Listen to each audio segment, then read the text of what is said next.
Welcome back to the Game Link podcast, everyone. I'm your host, Levy, and as always, I'm joined by my friend Elmer. Idly ho, neighborinos. We're resuming our our Halo series of the podcast, where we're talking about the Paramount Plus Halo show. Um, and then we're going to be talking about Halo 3 today. So, before we get into that, I guess, what's new, Elmer? How was your week? Well, how was my last 2 weeks? Oh boy, oh boy. Basically, my past 2 weeks have consisted of nothing but working on vehicles, yard work, and then doing an entire brake job and trying to not go completely insane, which I think I still think.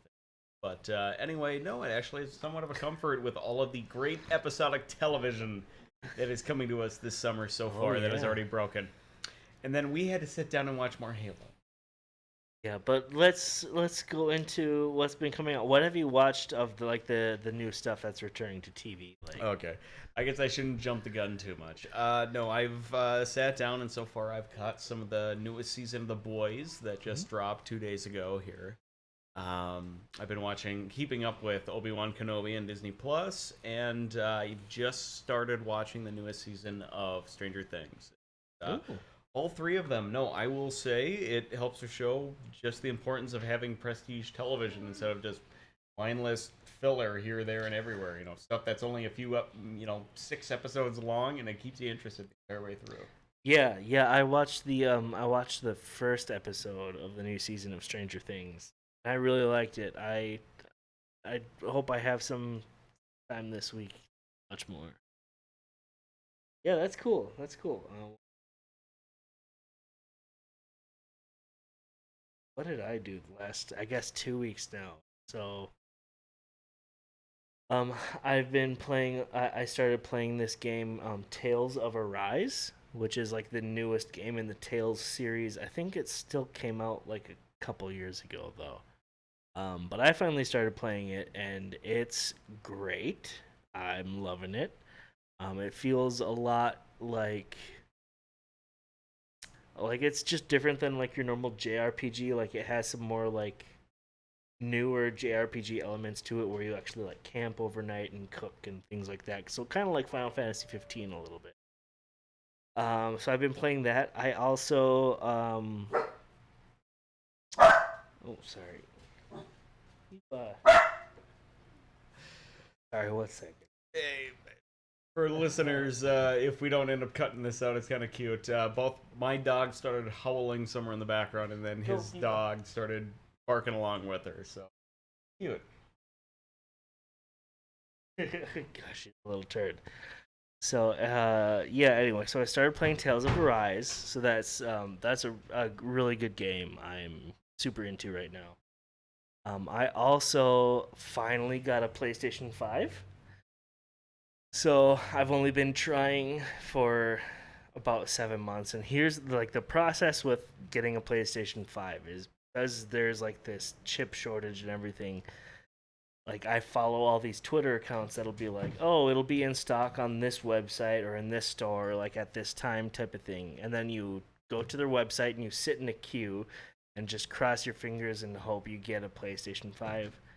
And a lot of them, it'll be like you have to pay like the monthly fee for the Walmart Plus plan in order to like have the chance to maybe get a PlayStation 5.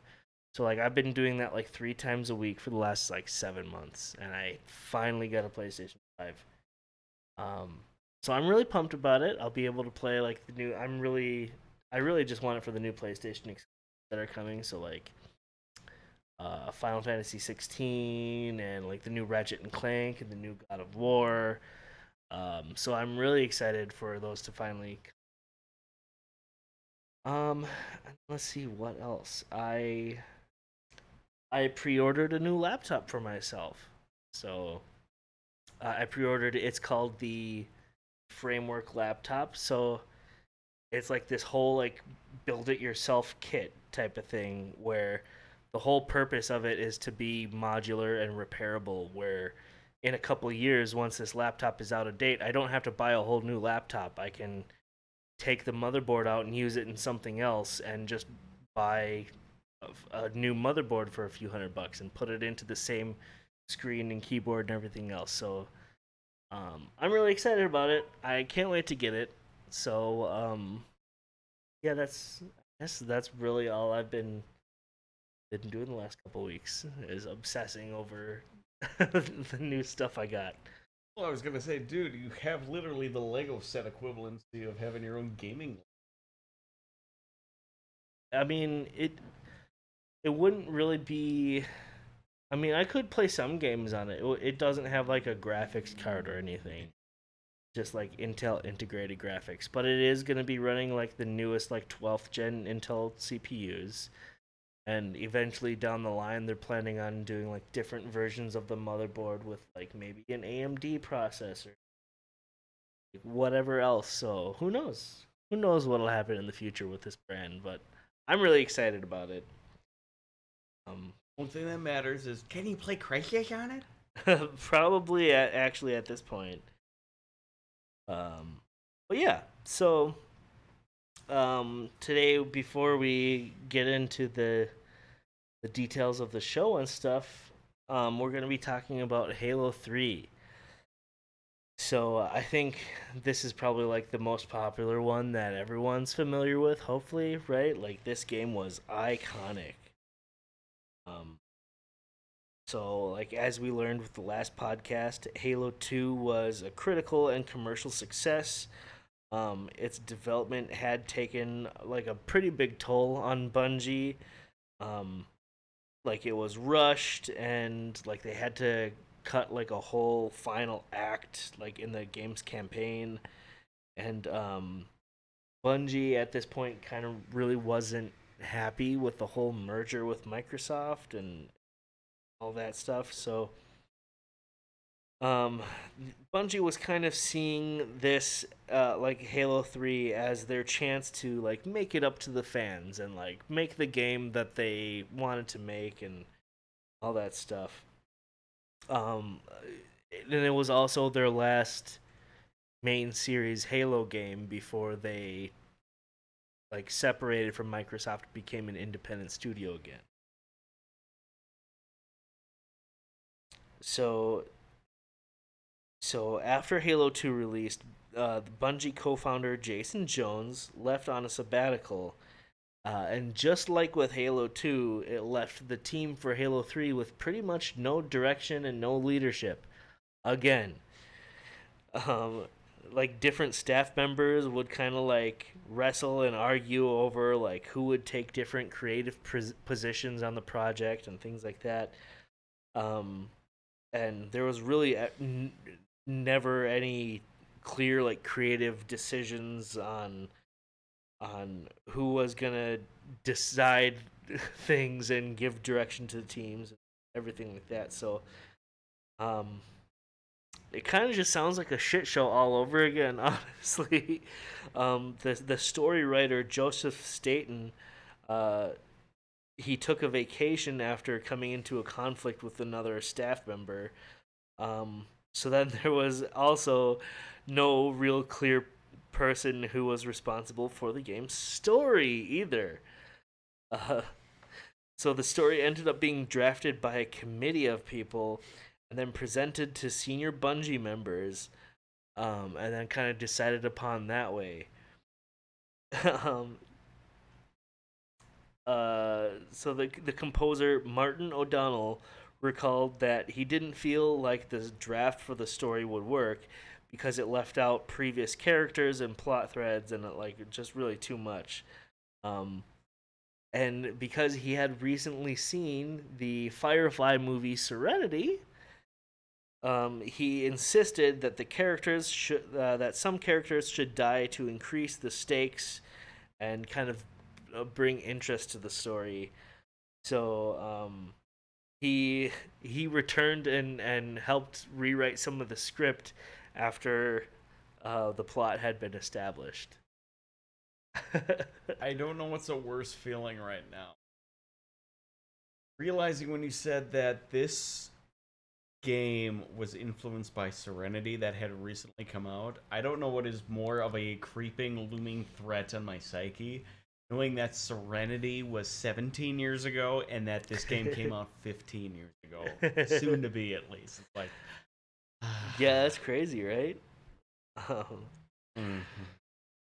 oh, yeah, it feels so like a lot of stuff that We were 15 when this game came out. right like a lot of things that this game like established and brought to popularity has just been normal for so long. It doesn't really feel like it's that far out of date, but it was a long time ago. Because I was just thinking about this when you were talking about how it just like yet again more people are dropping out of the actual story department as well as Yep. the game design and stuff like that. It's like this is a game designed by committee pretty much. I mean that's what the first game was because originally it was an Apple game and then it moved Yep. back over to Microsoft and it went from being a computer PC exclusive over to being on an Xbox It's like so weird. launch title. This game was just always on the edge of just a shit show. And it's just crazy how they pulled it off just game after game. Like, oh, maybe Bungie is actually a competent game studio and they're just being shuffled around by like the worst companies possible. And the worst management possible. Because it's like, because then you look over at 343 and it's like, what the hell are you guys doing? Just pissing down the pant leg of Microsoft at that point. But yeah, just think about that. And then Halo 2, which, as you said last week, it was like, they went through multiple drafts and multiple campaigns and story structures. And now at this, it's just like, thinking about it, looking back, no Halo game is a perfect. None of them really are. Yeah, they all have problems. But at the same time, I think it's just that shared experience of being able to sit down with your buddies and either do campaign mode with co-op or doing multiplayer, and just with the physics engine, the weapons available, as well as just kind of the tight controls to it in terms of just being able to run around in a larger space. Vehicles still suck to try to handle, but still, but that kind of adds to the fun factor. If anything, I think it's just kind of the communal experience that is what it is that unites people on Halo. It's kind of like the most modern thing I can think of is maybe like Arma 3. Well, and the thing is, like, especially with Halo 2, like, it really popularized online multiplayer. And, like, matchmaking and social features, like parties and voice chat and all that stuff. So now with the Xbox 360, where they had integrated a lot of this into, like, the console's ecosystem, um, the designers for Halo kind of had to now work around this, and they actually spent a lot of their time just fixing stuff with the Xbox ecosystem so that it would work better with Halo. Um, and they just like spent so much time fixing all this stuff just so that it would get back to the level that they had it with Halo 2. Um, but yeah, compared to the the recent Halo 2's development, which had painful cuts to ship the game on time. The Bungie staff recalled Halo 3's development as much more smooth, with more time to add features like Forge mode. Um, so, like, even though they had like no real direction, all these problems, like at least they had like a little bit more freedom and a little bit more time to actually make the game they wanted. Like they built the graphics engine for this game from the ground up. So like I think it only took them like 16 months, something like that, to make the game, which is really short. Honestly, it's pretty impressive. But like, I mean, especially with being able to build the actual engine from it within that amount of time, because not a lot of people like to bring this up, and I don't even remember if you brought this up. The original Halo engine is actually built off of a third generation, so the fourth generation version of Intech engine that they used for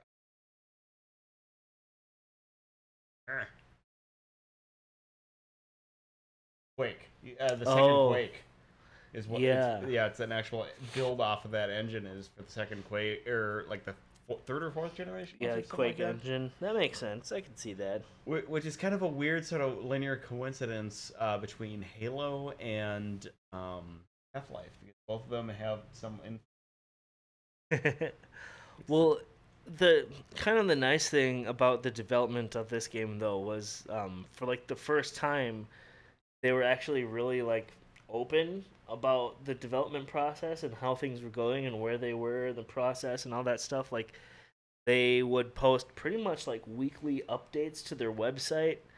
Um, they even had like a few like episodes of documentaries made through about the development, and they released like a public multiplayer beta and all that stuff. So um, it really it really seemed like a change where they knew how to build the hype and they knew how to get people excited.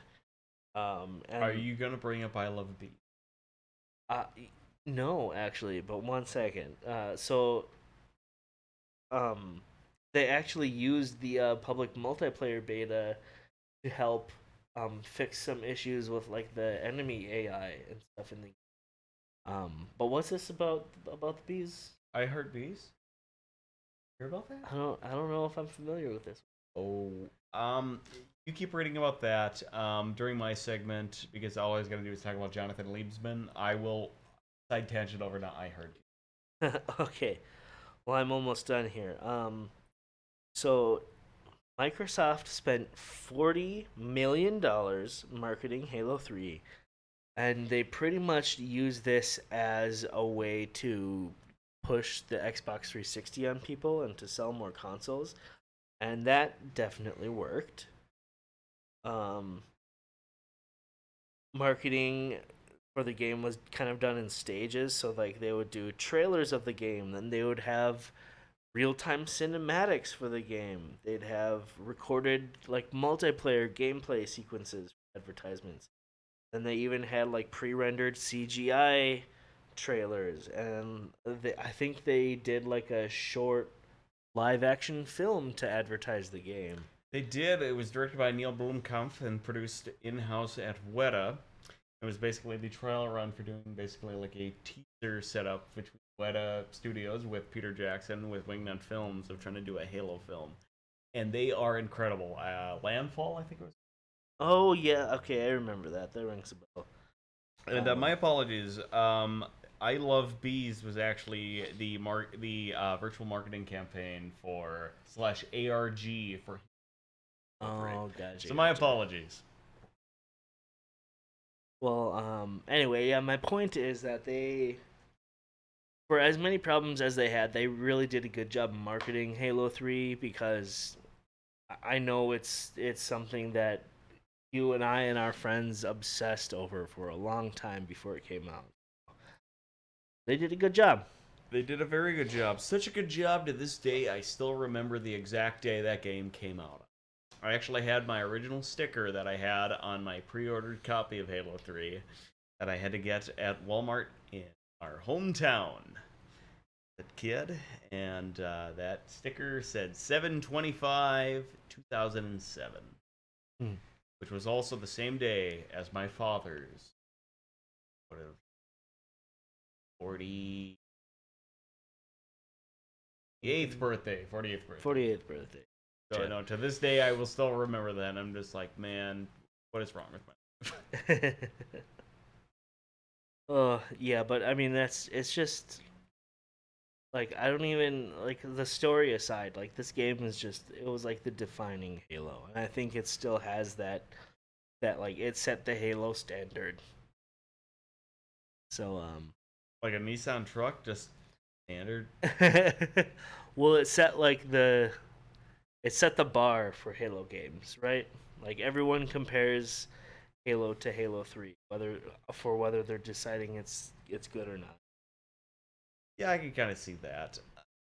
I've said for years that the way that the Halo games have kind of worked is the first game is kind of just a test bed of how to integrate gigantic maps in terms of a first person shooter open world game to it. The second game was like a 50-50 split between determining, multiplayer to single player aspects in a single game on a console. And then Halo 3, it really did feel like, well, tight controls in a okayish, really short first person game, but we're just gonna pump the shit out of this multiplayer much as we can. Yeah, and I mean, multiplayer is, I think, the big draw to the game for a lot of people. So.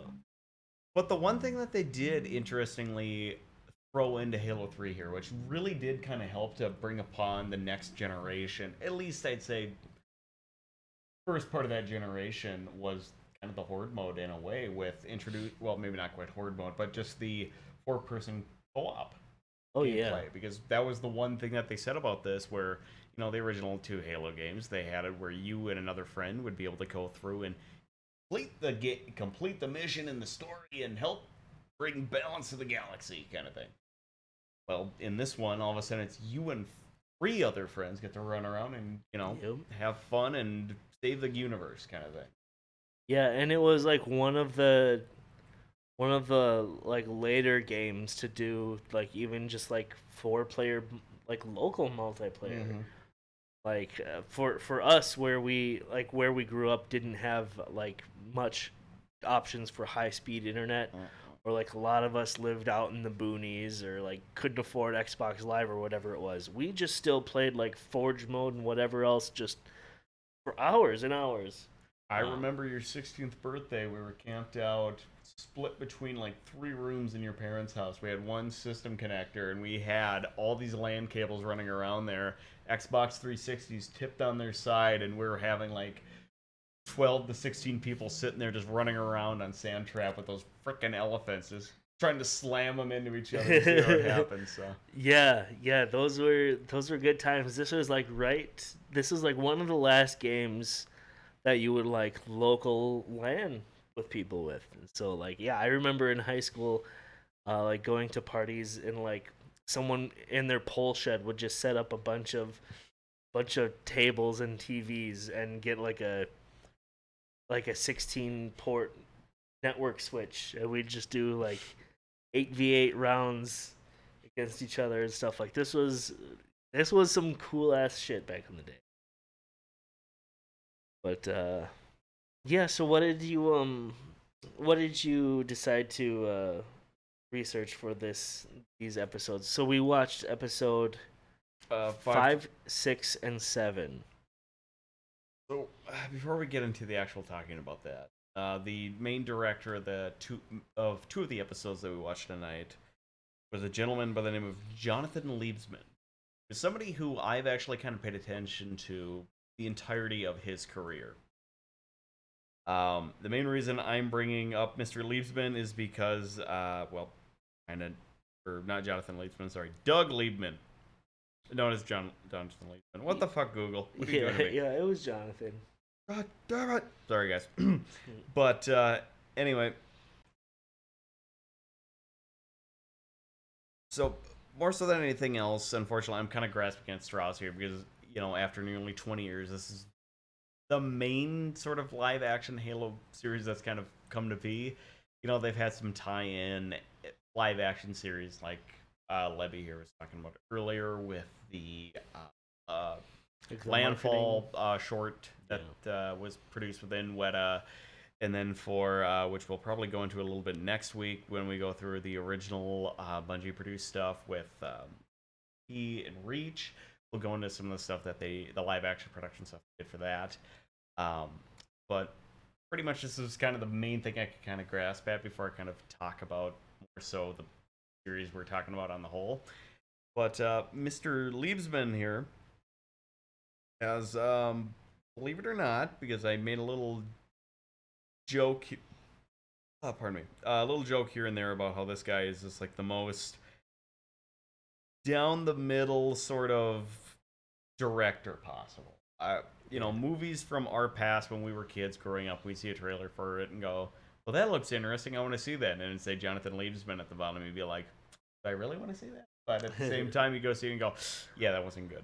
But Mr. Liebsman, I was actually somewhat surprised to find out this evening, is actually a South African director, which, being a fan of different types of cinema and stuff like that, there are quite a few people. Sorry about that, everybody. There are actually quite a few different directors out there that are South African. They come from that film school and stuff like that. So it's like a combination of sort of like an international schooling Yeah. of a combination of German, Dutch, African, as well as English cinema being influenced by the outside world. So you're Yeah. gonna have a little bit of American in there too. And so it's kind of interesting just to see their interpretations of, say, like action or horror or comedy. Blomkamp. So what else has this guy done? And my apologies to kind of go off on that tangent there of just talking about that. But more so what I was getting at is, so this gentleman is South African, and you can kind of actually see it in his work, just all the different genres he's kind of touched upon. Kind of his first big movie that he did was back in 2003, a little movie called Darkness Falls, aka the shortest theatrical film to ever be released. The movie is an hour and 3 minutes long with Wow. credits. That's the one where it's the killer tooth, Oh, okay. which was even funnier because originally it was based off a short film about an actual killer tooth fairy who actually did take your teeth, and if you saw her, she'd kill you, kind of thing. And then this became a photosynthetic ghost movie that makes no sense. Okay.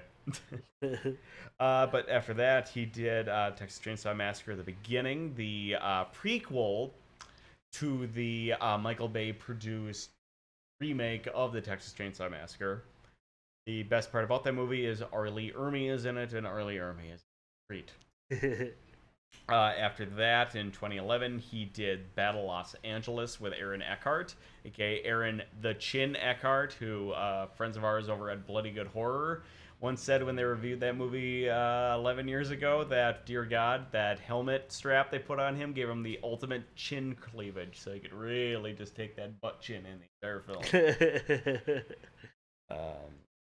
After that, in 2012, he did the sequel to Clash of the Titans, the remake of Clash of the Titans. He did the sequel, Wrath of the Titans, a movie I have not seen yet. All I know is that it has Liam Neeson in it, and knowing how hammy he can get, I want to get really smashed and watch this movie sooner rather than later. Liam Neeson's straight up tooken. You hear about the hog that guy's packing. There's a whole bunch of people taking that thing. Anyway, after that, he did the infamous 2014 Megan Fox, Michael Bay produced 2014 Teenage Mutant Ninja Turtles, a film I walked directly out of in the theater after it was over, and I just stumbled my way into a screening and saw Guardians of the Galaxy for the third time that summer. And the people I went to go see the movie, they're like, "So, Elmer, how was the movie?" And I'm just like, "Man, you got..." And they're like, "Are you okay?" And I just walked into it. The movie wasn't even over yet. I just walked in and sat down in a screening of Guardians of the Galaxy, and no one batted an eye. And then after that, one series that Archangel, the missus of mine, really liked and showed me, and I also really liked for Paramount/Viacom for MTV back in the day, was this fantasy series called the Shannara Chronicles. He directed a few episodes of that, and then for this, he's directed 4 episodes of Halo. And I will say this about Mr. Liebesman. He's a very, very cinematic director in terms of action sequences, as well as being able to just kind of get intent across with a conversation. The problem is the guy can't direct dialogue to save his fucking life.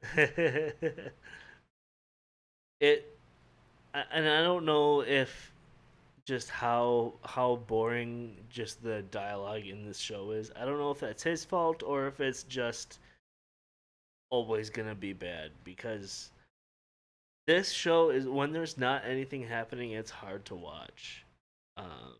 At this point, like it's fine to have like on in the background as some noise as you talk about stuff. Maybe every once in a while you tune in and catch what's going on, but otherwise it's just a lot of talking for really no reason. As I said to Lebby earlier, who knew that we needed to have the political satire of Aaron Sorkin? Who knew that Halo needed to be the West goddamn wing? Well, and I think we mentioned it a couple times through the movie too. It's like it's crazy how, Firefly Serenity had such an impact on the story for the game Halo 3, because it also like there was, I think, episode 7, the one we just watched. It just felt like an episode of Firefly that had no place in the Halo universe. It really did. You had people that are rebelling against their government with somewhat of an Old West style aesthetic, as well as a lone gunman figure coming in. You're like, oh, hey, this is actually a really good idea for, a completely different space opera. Right? You know what space opera this doesn't fit with? Halo! Yeah. And I kept repeating that over and over again. Anytime anything interesting or fun or actually surprising happened, I would go, huh, this is actually pretty good. Problem is, you know what this doesn't fit with? Halo! Well, and do you have anything that you want to bring up before I start talking about what happened in these episodes? Because I'm a little excited to talk about a couple things. I am too. I have nothing really to kvetch about this evening, to tell you the truth. These 3 episodes hope to kind of redeem a lot of ways compared to the last, I'd say, 3 episodes of Halo we've watched. I mean, the first episode we watched was not a bad way of easing us into this pool. Yeah, it was a good first episode. But episode 5 in this helped to redeem the last 3 Yeah. episodes we've had to sit through. Yeah, like episodes 2, 3, and 4 were like real slow. It's like if you condensed all of season 2 of The Walking Dead into. Yeah, but the 5th episode of this show, like the first, I'd say like 20, 30 minutes or so are more like boring political drama stuff. But we actually got like a really, really cool combat scene. Which felt like an extension off the games. It Yeah. used a lot of the same ideas, such as, vehicle jacking, which is the actual term they use in the game itself for people that aren't playing, who Yeah. haven't played it. Yeah, Master Chief hijacks Banshee. They even have like the low shield, like like beeping, like right from the game.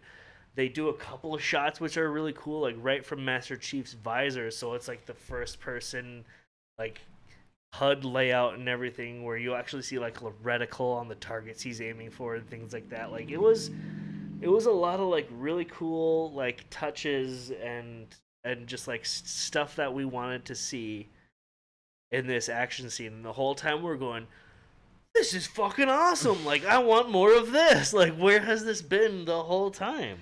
On top of that, too, as soon as they dropped down from that mothership, both you and I went, jackals? Grunts? We're like, okay, this is getting awesome now. And you see them up close, you're like, yeah, they're kind of icky and gross looking. So maybe they're not quite as cute as they are in the game. And then you see them in one-on-one combat with the Marines. It's just like, oh, yes, this is what we've been missing this entire series so far. It was great. And there is like a grunt that like hijacks a warthog from a UNSC soldier. And then Master Chief jumps onto the warthog and goes, what he says, I'm driving now or something like that? yeah, Or... something like, I'll take the wheel or something. He shoots the grunt. It was kicks him out, and it's the actual grunt noise when he gets shot right in the head. it was it was pretty cool. It was pretty cool, and that whole action scene happened in order to, I guess, so the UNSC had gotten like this second artifact that they were looking for, and they were just about to get it loaded on their ship, and then the Covenant attacked. They want the artifact. They end up the other Spartan that dug their feeling suppressant chip out. Who gave themselves some pink highlights. Yeah. She got to experience pain for the first time, apparently. Yeah, she like in the middle of the battlefield, like got overwhelmed and had like pretty much like a panic attack. Mm-hmm. And ends up being surrounded by Covenant, and she's like about to die. So Master Chief decides, instead of getting the artifact to the ship, I'm gonna go and like make sure she doesn't die instead. And that means that the Covenant end up taking the artifact. He saves his Spartan buddy, and he Leroy Jenkins a Banshee into the side of this Phantom that makes it smash into the ground, and it's one of the coolest damn things I've seen in a long it was pretty fucking sweet. It was pretty fucking sweet. The end of the battle is also the end of the fifth episode, where they send down this Covenant like human ally person who's like they call her the Blessed One or whatever. So they send her down and she's pretending like she was like some sort of prisoner that escaped or something. She needs SC to help her. The episode ends. Well, also as how the Covenant sees the actual artifact, then they send a brute down with a gravity Oh, hammer, yeah, I which was forgot the awesome. Brute. He smacks Master Chief with it, sending him just flying across the battlefield. He picks up the artifact, which is this enormous chunk of raw iron. And he just looks at him and he says, non-subtitle, just goes, "Demon," and he just gets sucked right up into the ship that he just came down on. Yeah, It's it was just like, pretty oh, cool. that is a baller way to drop in there. It was pretty cool. Yeah, we saw our first brute. Um, yeah, but then unfortunately, the next two episodes are just more, more stupid like drama bullshit where Master Chief is getting mad at the Doctor for like kidnapping him to the Spartan program when he was a kid, and it's just a lot of him being mad at her and him almost killing her because he's mad at her and Cortana stopping him. Like that happens probably like two or three times. So it's this whole struggle between him not trusting Cortana and him not trusting the Doctor and having thoughts of his own. Pretty boring episode 6, honestly. You could probably, like, if you're planning on watching this series but you're unsure, just skip episode 6. It doesn't matter. Um, and that was actually one where we kind of had fun. We just kind of like we ate some food, we chit chatted and told stories, and every once in a while we would just tune in and kind of catch up on what was going on. But yeah, and then episode 7, kind of my predictions from last episode of the podcast came true, where it was a whole bullshit side story about Quan Ha, the um, the chick that Master Chief dealt with in episode 1. Um, the frustrating thing is, for the time being at least, her story has nothing to do with Halo or Master Chief or what's happening. Um, but I hope they make it important by the finale. But Mm-hmm. aside from it having nothing to do with Halo and stuff, this was like the kind of episode where we were like, this would be really good as another property, like as an episode of Firefly or something, where you got Master Chief's ex Spartan buddy that he trusted this girl with, as pretty much like this lone gunman in this huge brawl, like like soloing it out, and it was pretty cool, Mm-hmm. honestly. No, watching that, it's just like, no, it just goes to show that the Yojimbo sort of stereotype slash storyline of just this super gunman having to come and help save like this group of people kind of thing. Oh wow, it actually does work, and it's what every story element you can do to it. May it be the Yeah, old west, the time of the samurai, the far flung future, or the I don't know, trading places. Somehow that works. yeah. If they portray it in a way where it's like, they kind of show this character's skills as well as like his just like raw power and badassness. They do it in a way where it doesn't make him seem overpowered or underskilled. It really works, and they did a great job with it. Um, but what does it have to do with Halo? I mean, it's not connecting right now, at Mm. least, and hopefully they bring it around in the next two episodes. But I mean, it was kind of cool to see Burn Gorman actually get fried up to a crispy critter, like a Christmas tree on February 2nd. That was pretty cool. yeah, yeah. At one point, Quan Ha, they're like backed into a corner. Basically, they think it's the end. She ends up finding Master Chief's assault rifle from episode 1 when he came to fight the Covenant on her planet, and she uses that to blow up this big silo or drill or something, and kill all the bad guys while they hide and are safe. And I mean that's like kind of like a cool little thing, but like it I just need them to connect the stories somehow because it kind of seems like you could take this whole narrative around Quan Ha out of the plot for the TV show and it wouldn't make a difference. No, they're no. How she exactly lines up to the being involved with the discovery of the Halo array or whatnot, which they've brought up a couple of times in this, and that they need to go and actually make contact with this and discover exactly what this is. Even better. Two different people have had out of body experiences where they've been on the Halo array, which so far the graphics and images they've used for it look pretty cool. You know, what'd be even more cool? They would have started out on the goddamn Halo array by now. If you went there, that'd be pretty cool. Yeah, no, and it's one of those things where I have a feeling they're gonna give us just enough of what we want to see in the finale to make us tune into season 2. But I personally don't know if this is gonna be a series I continue watching after this. Like, there's been 2 episodes that I've, well, maybe 2.5, we'll say, that I've been excited that I watched. But that's out of 7 episodes. So I don't know. I don't know. But yeah, I guess the last thing that really happens in this episode 7 that we watched was the blessed one, the human person from the Covenant, is really trying to get on Master Chief's side so she can like kind of convince him to give her access to the artifact and all this stuff and kind of make him think that she's a good guy. So she's kind of just trying to test the waters there throughout this episode, but nothing really crazy happens besides that thing with Clara. So um yeah, I can't really remember anything else notable that happened. Yeah, I guess we'll have to see about next episode of the podcast. We're gonna actually finish the last 2 episodes, and we'll make a final decision about whether this is a good series or not. But for these 3 episodes, Elmer, was it a bop or a flop?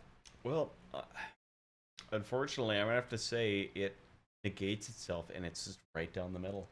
2 of them, I would actually, okay, I'd say 1.5 of them are full on flops, but 1.5 of them are also good bops.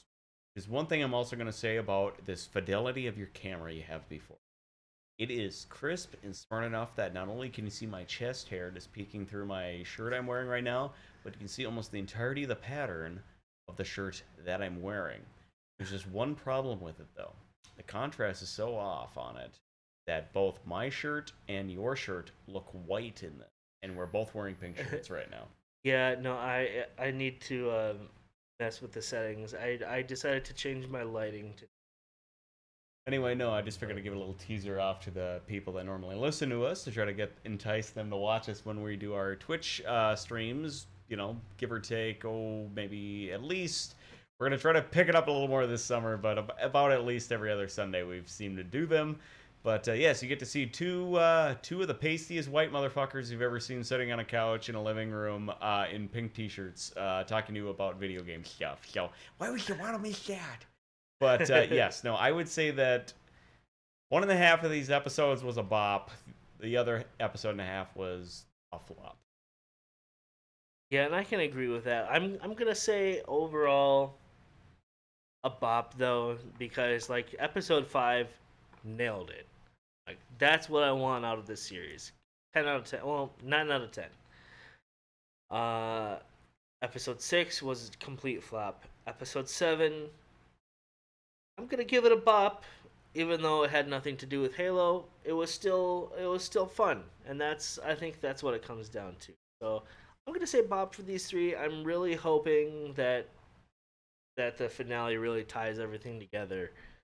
So yeah, with that, I'll say if you want to check us out on like YouTube and see like the video on demand for the episode, Or if you're watching on YouTube and you want to just listen to the audio, go to gamelink.click. You'll find everywhere to listen, everywhere to watch. You'll find the link to catch us on Twitch, support us on Patreon, and all that stuff. So gamelink.click, head over there. But with that, I think we're gonna call it a night. Do you have anything you'd like to add, Elmer? Not off the top of my head. Oof. Crap, there was going to be one thing I was going to bring up quickly. And I remember what the hell it was. Well, No. shit out of luck now. Go see the Northmen if you can. Anyway. We'll see you next episode, guys. Stay safe, stay sexy.